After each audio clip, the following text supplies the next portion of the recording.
Най-накрая реших се и аз, взех си норо. Известната японска прежда. Взела съм си две кълбенца, два различни цвята, 213 и 504. Имам поръчка за шал, шарен.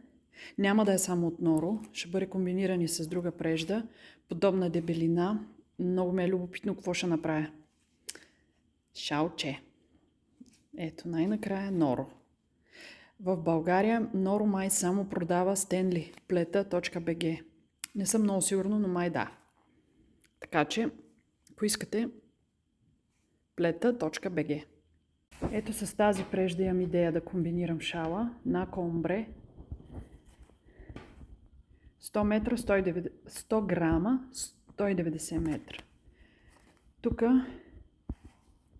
50 грама, 100 метра, значи в 100 грама 200 метра. Тази е малко по-дебела, но не мисля, че ще е нещо фатално. Да. Това е за сега. Така, включвам се една седмица след предишното ми включване и да кажа, че шала, за който бях купила японската прежда норо, вече е изплетен и е даден на клиента. За съжаление, от бързане не можах да го снимам. Имам предвид да го снимам в видео, но имам снимки и ще ги покажа.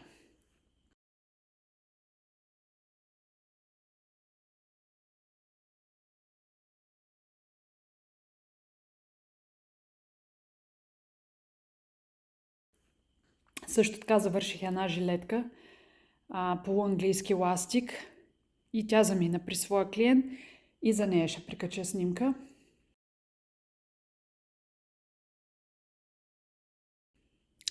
А това е последната ми работа. Чорапки от остатъци. Ето, първата част си личи къде са остатъците. След това минавам на основната плетка, като съм добавила една нишка мохер. Не знам дали ще се види, малко се вижда като ли. Така стават по-пухкави и по-топли. Ето тук петата, сложих за първи път първите две бримки опакови. Тук така също. И така.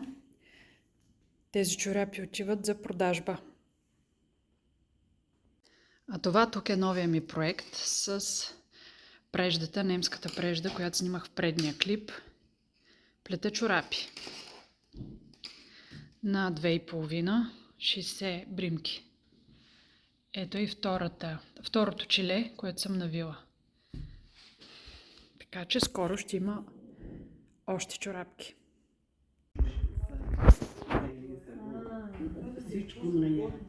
Ето тук е един новак, заек, но бързо схваща. Така. Добито вече изплела един чорап, ето и втория.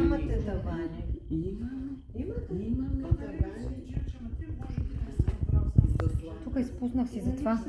Я да видя къде изпуснах. Ей, тук си я върнах и си оправих, да. Браво.